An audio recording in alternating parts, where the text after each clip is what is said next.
What's your creepiest glitch in the Matrix or unexplainable thing that's ever happened to you? Story 1. This didn't happen to me, but to my mother and aunt when they were younger, and to this day, it's the creepiest thing I've ever heard. One day, when they were about 16, they were alone at home for a few hours while their mother was at work. I don't remember exactly which one of them noticed it first, but one walked into the kitchen and was shocked to find the stove had somehow been ripped open all the way into the oven. My mother described it like someone had stabbed the top of the oven, slashed it, then pulled the slash open with their hands. Both of them saw it, and when I asked my aunt about the story, she gave me the same description. This definitely wasn't a hallucination. They swear they reached their hand inside the oven through the hole all the way to the top. They both insist they were sober at the time, and I believe them because they were raised in a very religious environment, so it's impossible they were drunk or high. When my grandmother got home, they went to show her the slash only to find it completely gone. The stove was normal with no sign that anything had ever been wrong. This experience is probably the only reason I am not completely skeptical about the supernatural. I have other personal experiences that can be explained rationally, but this story is way beyond me. Before we continue, do us a quick favor, smash that like button and subscribe to support our channel. Story 2. In 1985, my ex-wife and I were sleeping. A small sliver of light from a street lamp shone through the window, just enough to make the room and bed dimly visible. Our black Pomeranian was asleep at the foot of the bed. I dreamt that I woke up, reached down to pet him, and he turned into a glossy black bivalve like an oyster that opened to reveal rows of gleaming glass teeth. I woke up to find my ex scrambling backward over the pillows toward the wall. I asked, "What's wrong?" She said, "What is that shiny black clam thing with the teeth at the end of the bed? Where's the dog?" We had both had the same nightmare at the same time. It still gives me chills. Story 3. I was about 12 years old when I woke up in the middle of the night needing to use the bathroom. I walked across the hall to the small bathroom, turned on the light, and was about to reach for the toilet when I glanced at the mirror and froze. It wasn't my face staring back. It looked as if someone were on the other side, standing slightly to the right, their face pressed close to the glass, staring directly at me. I only saw it for the briefest moment, but the image burned itself into my mind. I screamed and bolted to find my dad. He investigated, calmed me down, or at least tried to, and eventually we had a prayer session because I was so shaken. At some point, I must have fallen back asleep.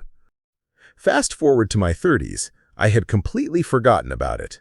One night, while visiting, my dad brought it up quietly. "Remember that time you saw a face in the mirror?"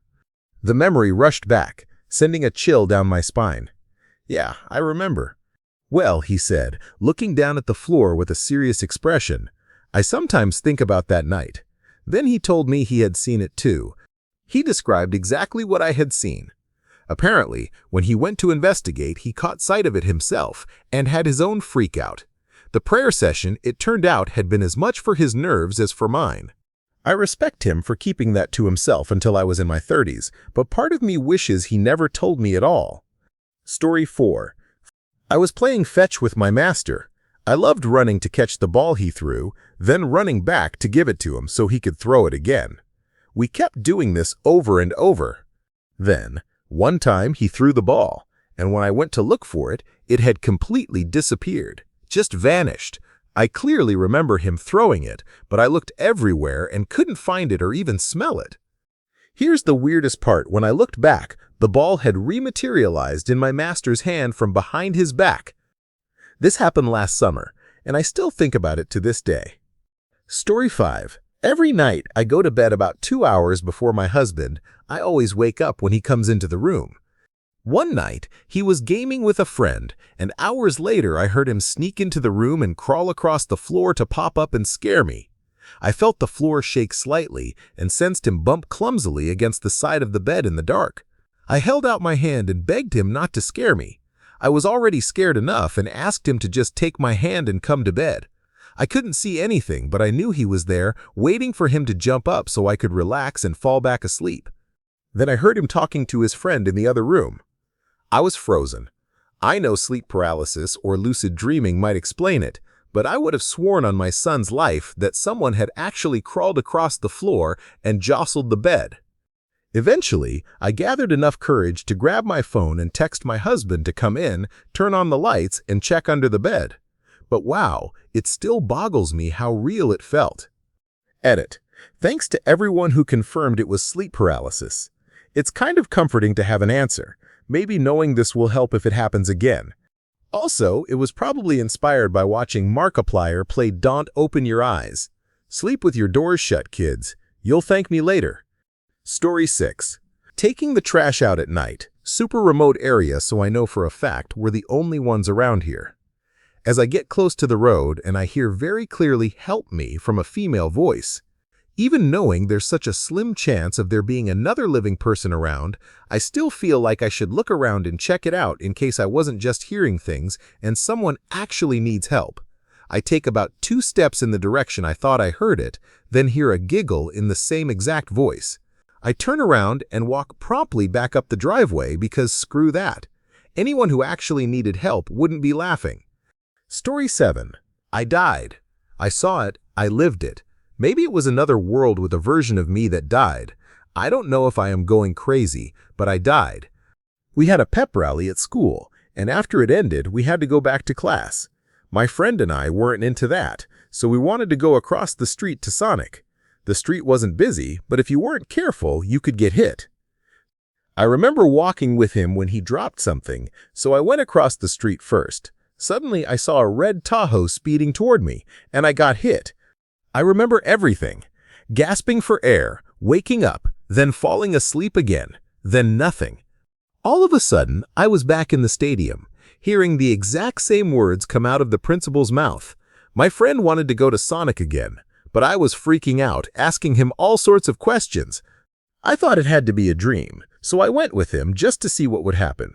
He dropped his stuff again, and I waited. To my horror, the same red Tahoe showed up. I told him, I am going back to school. I am not dying again. I can still see that other version of me on the street, messed up, not even moving. Story 8. This happened around 1991. It was the middle of the night, around 1 a.m., and I was standing in my sister's living room. It must have been a full moon, because even with the lights off, I could see everything clearly. There was a mixing bowl with popcorn kernels on the floor in front of the TV and some rental VHS tapes piled nearby. Suddenly, I heard a noise and turned around to see my sister's normally friendly Labrador retriever, looking like Cujo fangs bared, snarling, hackles raised. Then there was a bright flash of light and I woke up with a jolt, like I'd fallen from a great height. I thought that was a weird dream and eventually fell back asleep. The next morning, I called my sister, planning to tell her the story, but she beat me to it. She said they'd woken up around 1 a.m. to the sound of the dog snarling. Her husband thought there was a prowler, grabbed a gun, and went to check.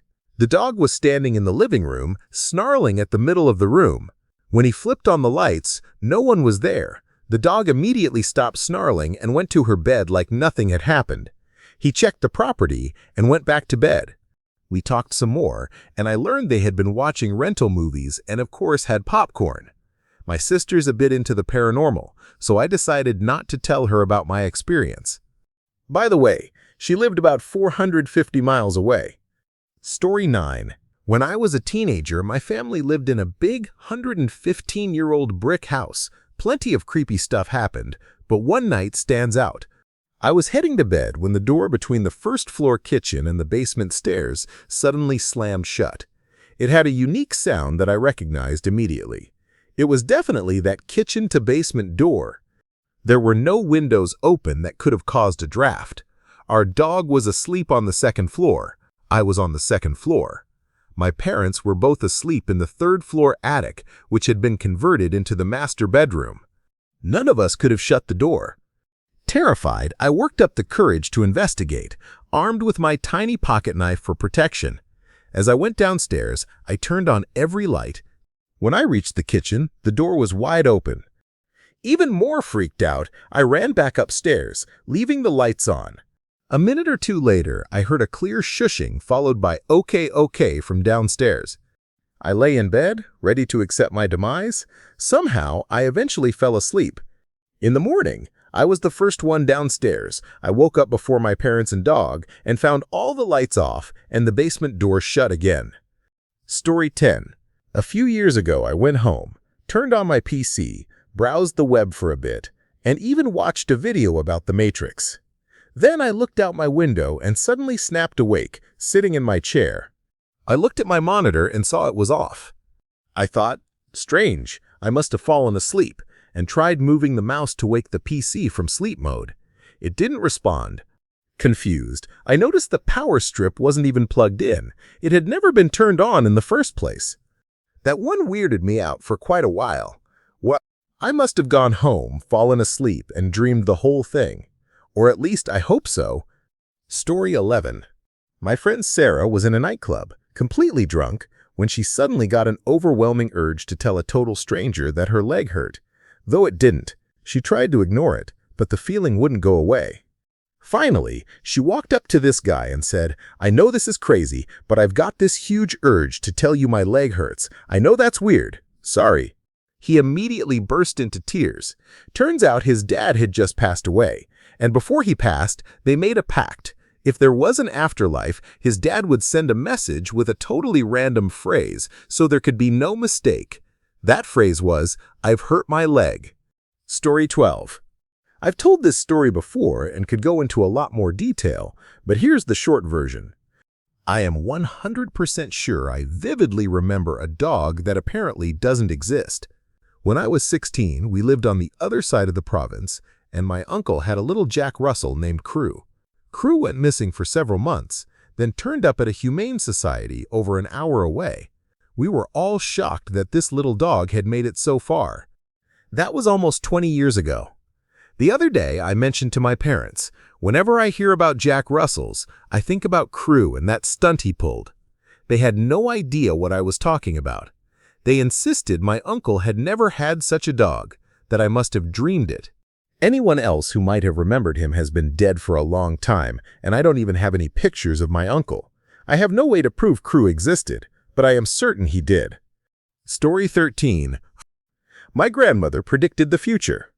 After my grandfather passed away, my grandmother, who was in the late stages of Alzheimer's, would often talk to the clouds as if she were having conversations with him. We reminded her he was gone, but she never seemed to remember. I was about 16 when I visited her in the nursing home. She was deep in conversation with the clouds. I said hello, and she told my grandfather they'd talk later. We chatted a bit, went to lunch, then returned to her room for pudding. She said she was tired and missed John, my grandfather. I told her it was okay, that she didn't have to hold on any longer, that she could go be with him. She smiled, pointed to an embroidered throw on her rocking chair and said, "You see this?" pointing to the largest purple flower. "This is the mama flower. And these," pointing to the 3 smaller flowers around it, "these are the baby flowers." I noted she had 3 children, and she gave me a look that said, "No kidding, shut up and listen." She said, "The mama flower is tired but still has to take care of the baby flowers." I said, "But the baby flowers aren't babies anymore. They're grown with baby flowers of their own." She looked at me and said, "The baby flower has to go before the mama flower can go." My stomach dropped, tears came, and I told her I loved her before heading home. Unsure whether to tell my mom, I eventually did. She laughed it off. About 2 weeks later, we got a call from a local hospital. They asked if my mom was related to my estranged uncle. She said no and hung up. They called back begging her to listen. Her brother had been in a serious car accident while running from police, was on life support, and had severe brain swelling. The hospital needed family permission to take him off life support. My mom and her sister went to say their goodbyes and gave permission. The next day, I went with my mom to tell my grandmother. As we entered her room, she smiled and said, "See, I told you the baby had to go first." My mom was furious, demanding to know who told her. The nurse said she was the only one in the room and hadn't told her anything, not even the other nurses. 2 weeks later, my grandmother passed away. She was buried holding her son's urn in the crook of her arm. Story 14. This summer, I surprised my girlfriend with a last-minute birthday trip to kayak around the San Juan Islands off the Washington coast. After a long drive and ferry ride, we found our tour group of about 20 people and got on a shuttle van to head to the beach. My girlfriend has a unique name similar to a famous painter's, let's say Rebecca Warhol, just for fun. It's not. She's a little ray of sunshine and started chatting with the middle-aged woman sitting next to her while we waited to leave. The woman said she had always loved the name Rebecca because it was her mother's name. They made pleasant small talk until the tour guide passed around a sign-in sheet. Then things got strange. My girlfriend wrote her full name on the sheet and passed it to the woman, who suddenly shouted, "Oh my God," and began crying. After a few minutes of confusion, she explained, Rebecca Warhol was my mother's full name. These islands were her favorite place in the world. She passed away this summer from cancer, and we traveled hundreds of miles to spread her ashes here. We were stunned. I had literally picked a random date, time, and tour company, and then we ended up in the same group as this woman, with my girlfriend sitting right next to her on the shuttle. What the hell? The woman added, "My daughter told us Nana Rebecca would be with us on this trip, and I didn't believe it until now." It was the most unbelievable coincidence we'd ever experienced and totally convinced me there's more to this world than we realize. As my brother said later, the universe winked at us that day. Story 15. This happened more than 20 years ago, well before The Matrix. It was exactly like that famous Matrix scene, but instead of a cat, it was a person. It was during my morning bus ride to school in late fall or early winter. I always took the window seat so I could listen to music discreetly on my Walkman. This was back when electronics were banned on school property, including the bus. Because of that, I was always paying close attention to every detail outside while staying calm.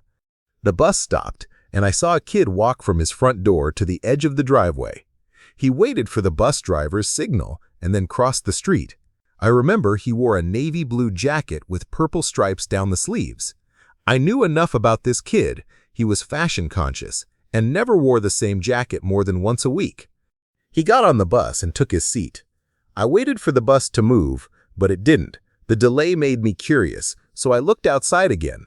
I saw the kid walk from his front door to the edge of the driveway, wait for the driver's signal, cross the street, board the bus, and take the exact same seat, wearing the same navy blue jacket with purple stripes. Every detail between the two moments was identical. The car in the driveway, the clouds in the sky, the car stopped for the bus, everything. That family only had one kid. Story 16. You know, I never really believed in ghosts. I was open to the idea, but I am the kind of guy who needs proof. I used to annoy my teachers and parents to death with my endless "but why" questions. I want a solid reason to believe something. Then I moved to Southeast Missouri and saw some things that made me rethink. Two moments stand out. The first was with my roommate. She started getting scratches, groups of 3 appearing all over her back. The weird part, there was no one else upstairs but the 2 of us, and neither of our hands were anywhere near where the scratches showed up. The house itself was unsettling. Turns out, the original owner was a sick guy who essayed a female relative, either his niece or daughter. The records weren't clear. He was buried in the basement. The guy kept the girl locked in a closet and was super territorial about the house. It gave off such a bad vibe that it hasn't had a steady occupant in a long time. Despite being cheap and in a great location, the owner struggles to rent it. You always felt watched. A lot of strange stuff happened there, but that was the worst. I moved out soon after. Screw that noise. The other experience happened on a blind curve on a back road to my mother-in-law's house. It was late at night, super foggy, and the area is known for deer and reckless drivers, so I was driving slow. Suddenly, to my right, I saw a swinging yellowish light at about the height of someone holding a lantern. The problem? No one was there. I pulled up alongside it, and in an instant, it vanished. Nothing reflected my headlights, nothing moved with it. I got out and searched, but found nothing. I even went back and drove the road a few times trying to recreate it. Nothing. Turns out 2 sisters passed away there. It was a big estate in the boonies, with lots of acreage and no neighbors. One night, they took the curve too fast in their carriage and crashed. One sister passed on impact. The other survived long enough to walk up and down the road waving her lantern for help. They found her footprints all over the place in the morning, clutching that lantern, but she was dead too. Locals still say they see her lantern swinging back and forth, but never her, just the light. That story gave me chills when I heard it. Story 17. Outside my apartment window, there's a street not too far away, lined with mostly unremarkable buildings, except for one. There's a pretty little house that stands out like a beacon, a very distinct, vivid, gorgeous yellow, the kind of yellow you see in old Technicolor movies, the yellow of the yellow brick road in The Wizard of Oz. One day, curiosity got the better of me. I decided to walk down the street where the yellow house stood, wanting to see it up close, only to find a vacant lot where it once was. No house at all. Confused, I hurried back to my apartment and looked out the window again. And there it was, right where it had always been, that vibrant yellow house, standing exactly where the vacant lot should have been. Intrigued, I tried to explain it away. Maybe it was some optical illusion. Perhaps another street nearby had almost identical buildings, and I'd mistakenly wandered down the wrong street. Or maybe the yellow house was actually set back on a parallel street behind the lot, only seeming to stand on the main street from my angle. On a different day, I methodically checked every street in the neighborhood. No sign of the yellow house anywhere, yet when I returned home it appeared again, bright and clear, visible only from my apartment window. My best guess was some trick of the light. Maybe the house was painted with pearlescent paint that only glowed yellow from specific angles, like the view from my window. It wasn't a fully satisfying explanation, but it seemed plausible enough, so I let it go. Until several months later, I happened to walk past the once vacant lot again, and to my surprise, it was no longer empty. Construction had begun on a new building. A knot of worry tightened in my chest. Would this new structure block the view of the elusive yellow house? Would the prettiest building I'd ever seen vanish from my sight forever, taking its secret with it? But my fears quickly proved unfounded. From my apartment window, the construction site itself was completely out of view. Yet there, unmistakably, was the yellow house, still perfectly visible, still standing in exactly the same spot where the construction was happening. I made a mental note to check the site's progress regularly. Then, when I finally did, my heart froze. Was I trapped in a coma? Was I living in some glitching simulation, a matrix gone haywire? Or was I simply losing my mind? I didn't know. I still don't. All I knew was this. I was looking at a brand new house. A brand new house I'd somehow been seeing for years. A brand new house painted in that very same distinct, vivid, gorgeous yellow. The yellow of the yellow brick road. Story 18. I was working on my motorcycle in a dirt lot where I had crashed trying to do a drift, breaking off the clutch lever and the gear shifter. I had a wrench set with me and I was using one to remove a bolt. I set it down on the ground to finish unscrewing the bolt by hand. 2 minutes later, I went to pick it up and it was gone. I searched all over the dirt lot with no luck. Thankfully, I had a spare in the car. I fixed the bike and drove back to my apartment to shower since I was filthy. When I walked into my room, the wrench was sitting on my desk. I was completely dumbfounded. Story 19. I once clocked out of work at 6 in the evening, like I always did at the time, and began my hour-long train ride home. After finding a seat, I went to sleep and woke up just before my station. From there, it's a short bus ride, about 10 to 15 minutes to get home. During the entire journey, I didn't use my phone, and I don't wear a watch, so I never noticed the time anywhere. When I got home, my family greeted me with, "You're home early. Everything all right?" I looked at the wall clock, and it was just about to be 6 in the evening. I was too shocked to process what had happened. I checked other clocks, my cell phone, everything showed the same time. A few days later, the admin emailed us the monthly timesheets which record clock-in and clock-out times.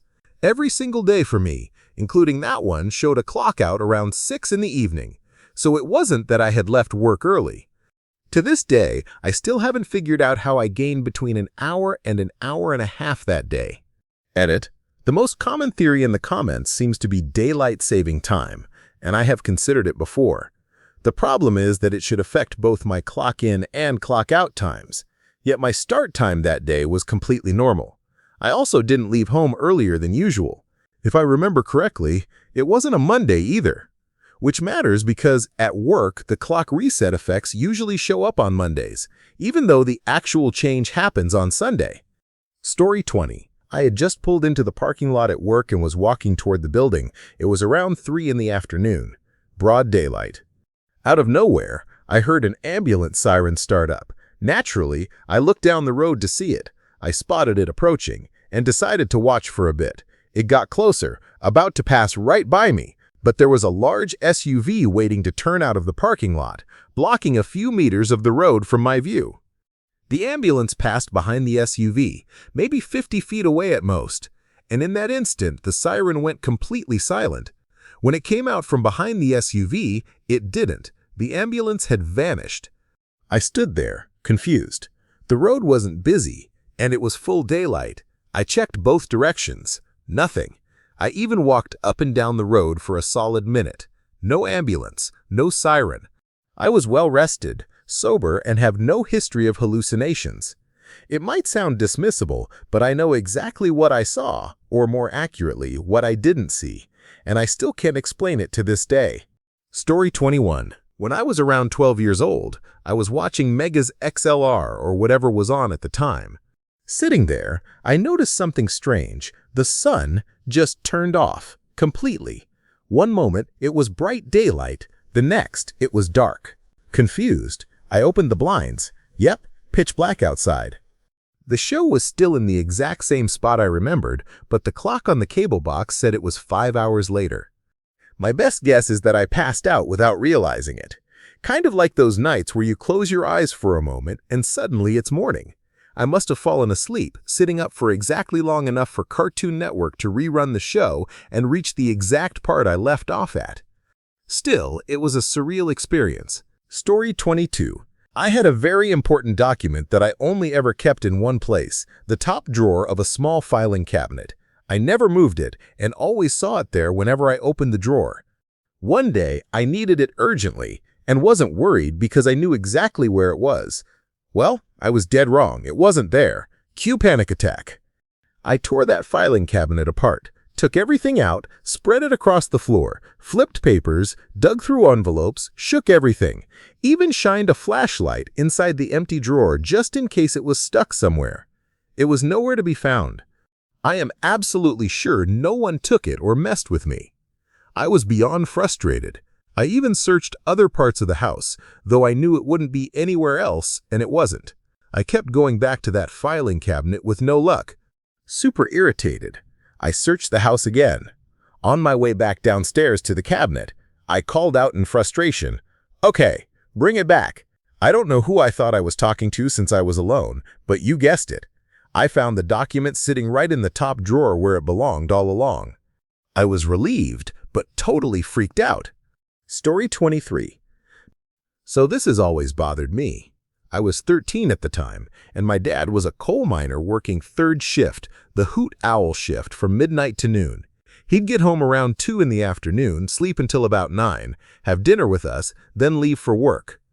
Dad was always pretty gruff and would constantly yell at my younger brother and me if we made too much noise and woke him up after he'd gotten home. As an adult now, I totally get it. One day, I did something to wake him up. I forget what, but he called me back to the bedroom. I was expecting a scolding, but instead, he just looked at me and said, "It's okay. Come over here and give me a hug." What 13-year-old boy wants to hug their dad? I squirmed a bit, and he followed with, "What if something happened to me?" He just lay there, tired and grizzled. I didn't hug him. That night, there was an accident in the mine. He saved everyone on his crew, including the one person he went back in for. His was the only death. I am convinced he knew it was coming. I will never forget his eyes that day. If someone asks you for a hug, give it to them. I love you, Dad.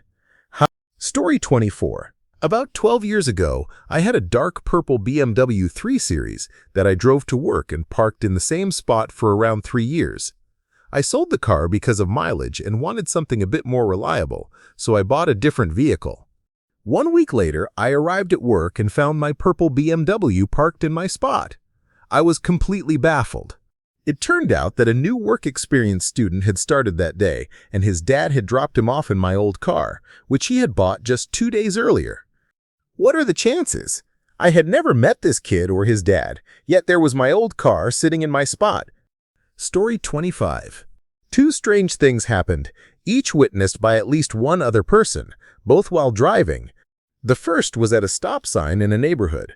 Suddenly, little sparkles appeared swirling in midair, about 3 to 4 feet off the ground. They formed a group roughly 2 feet wide and 3 to 4 feet tall. It lasted about 3 to 5 seconds before disappearing. There was no one else around, and when I asked my passenger if he saw it too, he let out a sigh of relief and said yes. We talked about it, but couldn't find any reasonable explanation.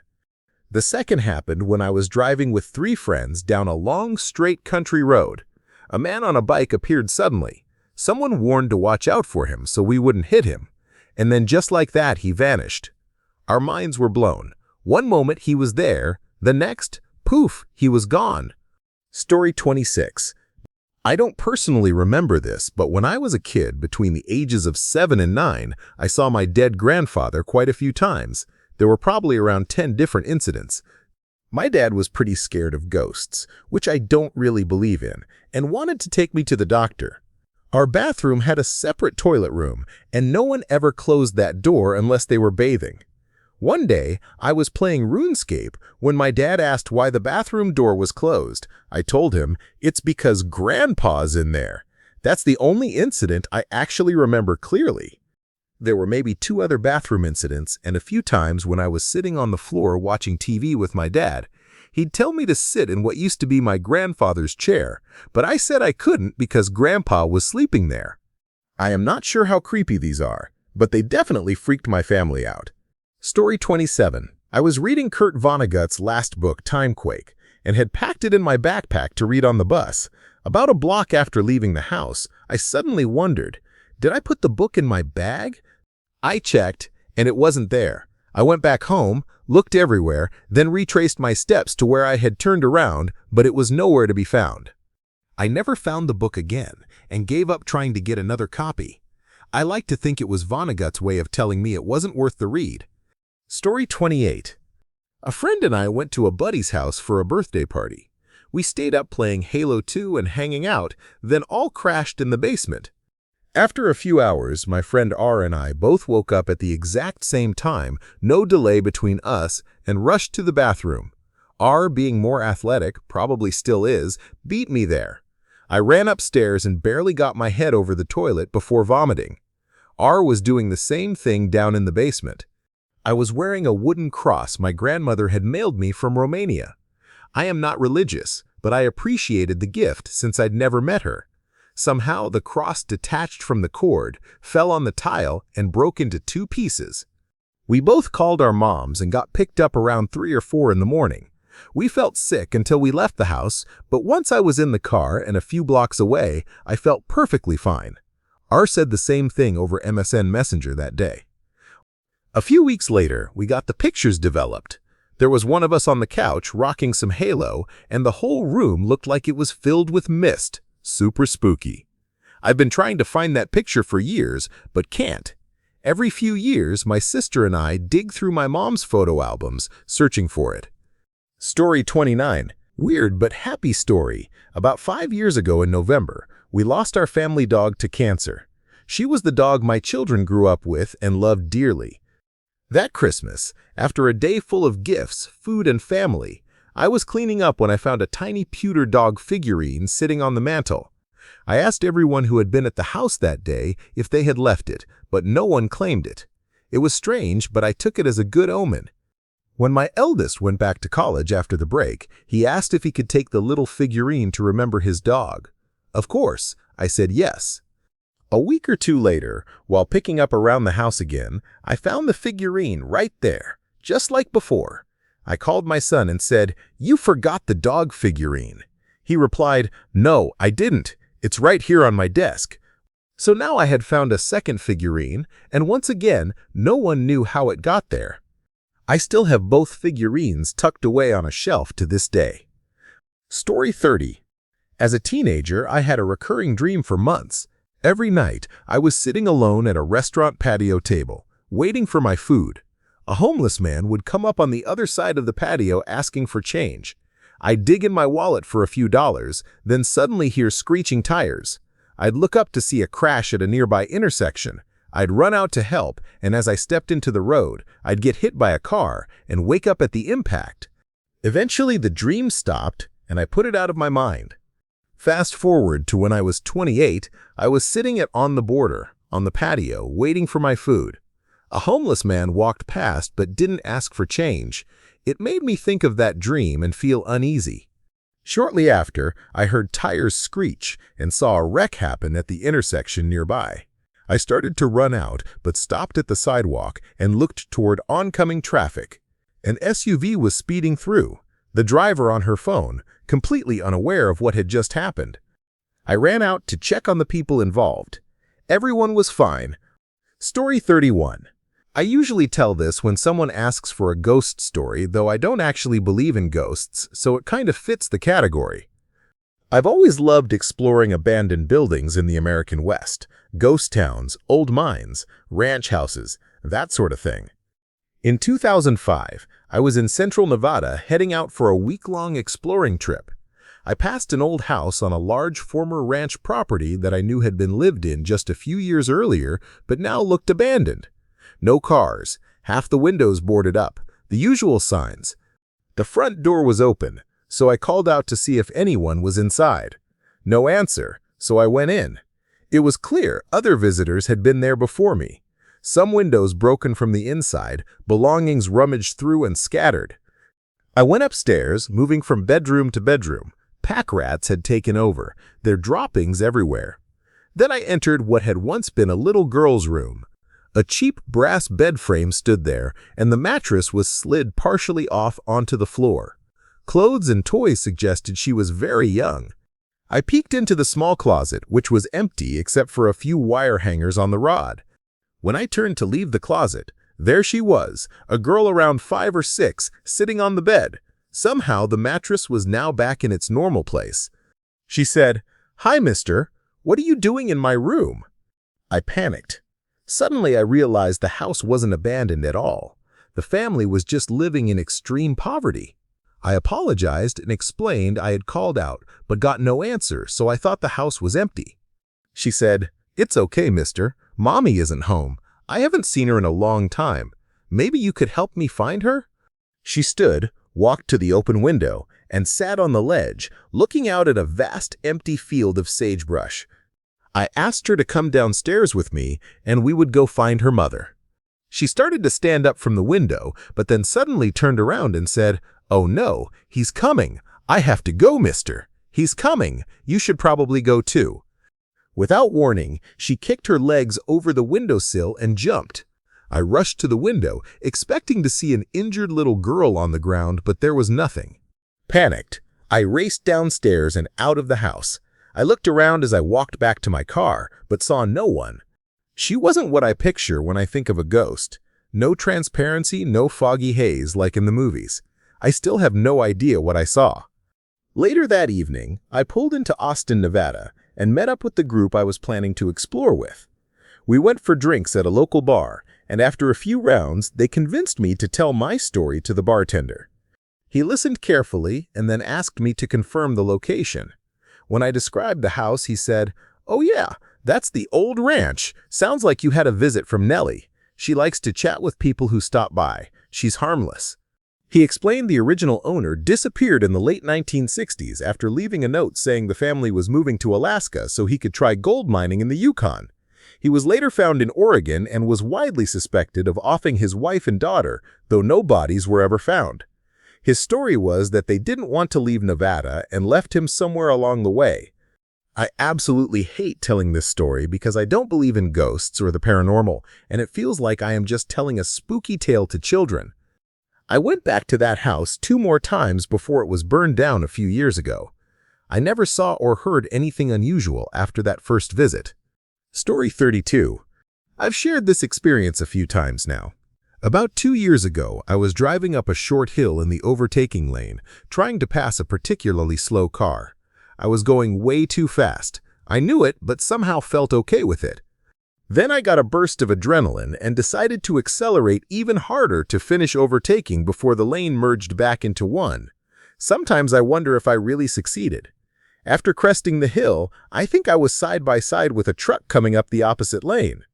I believe I hit it on the right-hand side of my car, the truck driver's left side, head-on, at considerable speed.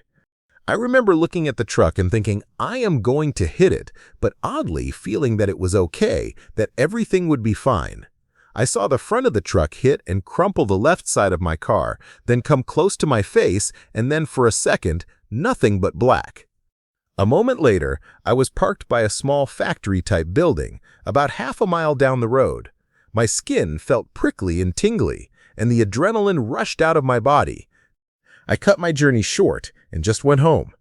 Sometimes, things just feel a little off, like the world is a bit grayer and colder, both literally and figuratively. My family and friends seem exactly the same, and I am very happy with my life, but certain parts of the world just don't feel right. It might sound ridiculous, but sometimes when I am in a place, I get this odd, uncomfortable feeling. Then suddenly, the place flashes in my mind to warmth, sunlight, and happiness before snapping back to that slightly off, grayer version. It's the same physical spot, but for a moment, it feels much more beautiful. Sometimes I will read an article or hear something on the radio that just doesn't sit right, so I look it up and sure enough, I was wrong. It's not constant, and it doesn't worry me. Like I said, my personal life is good and stable.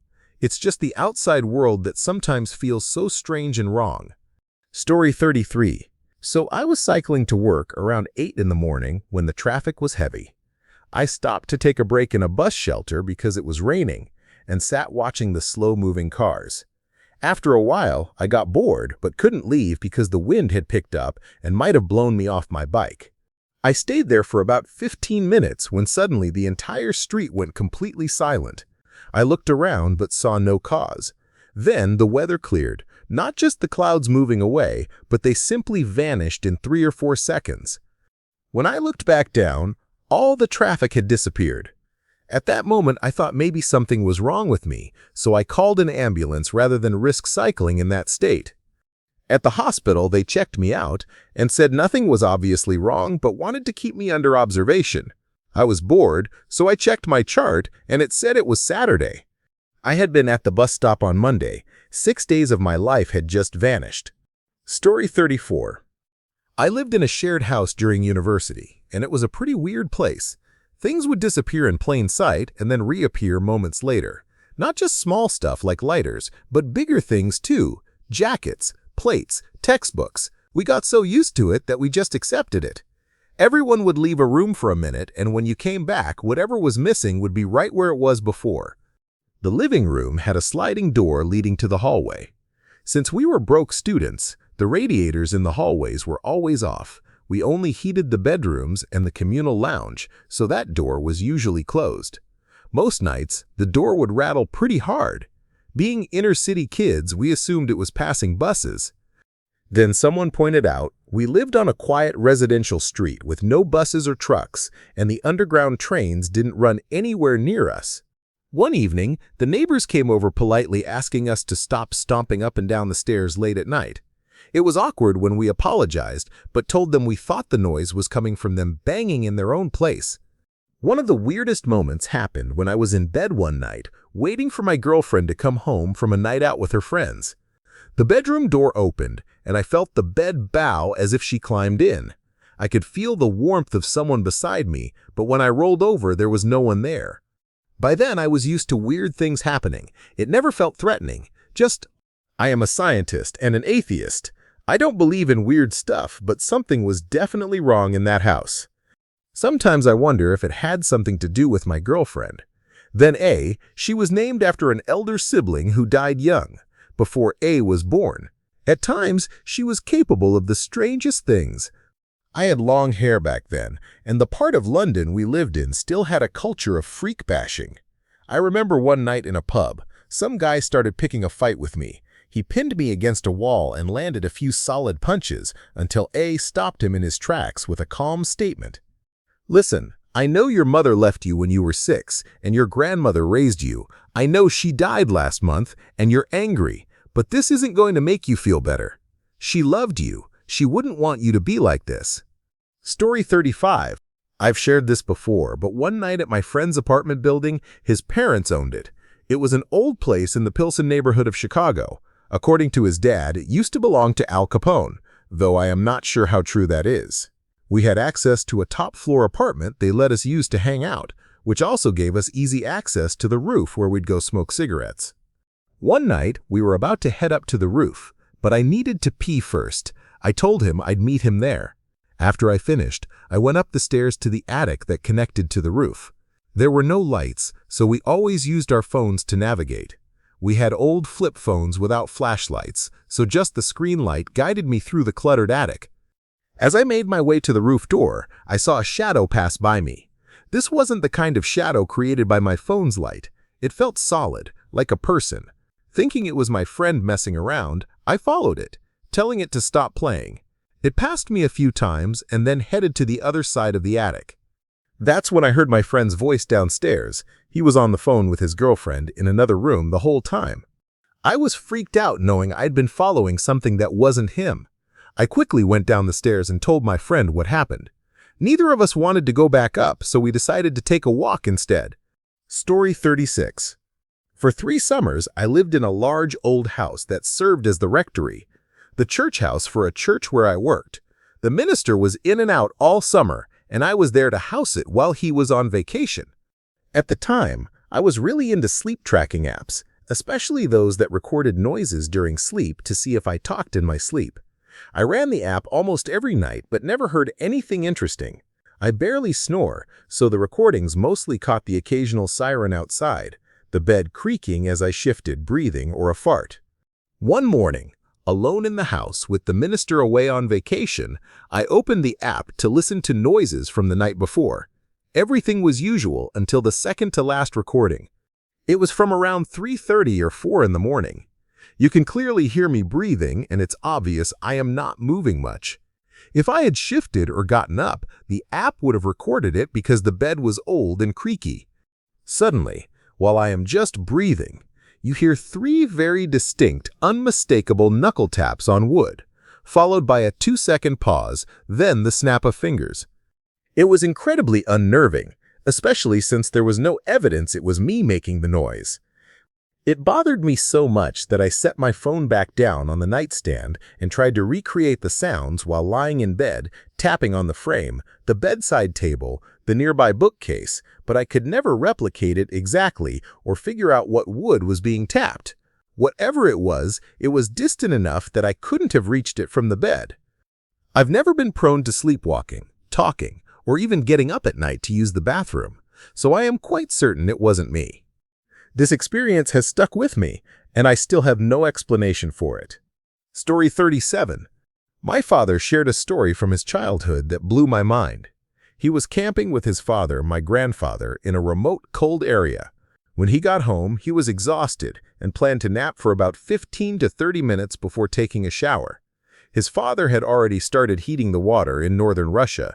You have to preheat water for a shower, and was making lunch. It was Friday around 2 p.m., and my father remembered the time he fell asleep.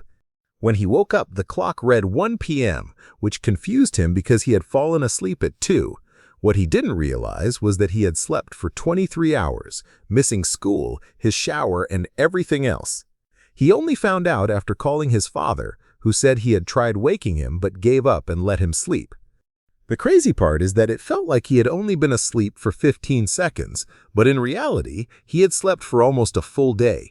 He's 43 now and still can't explain how he time-traveled 23 hours in what felt like seconds. Story 38. This is a strange glitch, not scary, just bizarre. We have a large frying pan that I use to cook tortillas. One day, I wanted to make tacos, so I went to the cabinet to grab the pan. It was gone. Well, that's weird, I thought, and asked my wife if she had moved it. She hadn't. We searched all over the kitchen, then the entire house. Nothing. Nothing else was missing. With the number of interior and exterior cameras, motion detectors, and a big Labrador who barks whenever someone's at the door, I am certain no one broke in to steal my stupid frying pan. Stumped, we gave up. Guess my pan is gone. No tacos that night. 2 weeks later, I opened the cabinet to put away a dish, and there it was, as if nothing had happened. It hadn't been there the day before. I had used a saucepan instead. My wife and I were dumbfounded.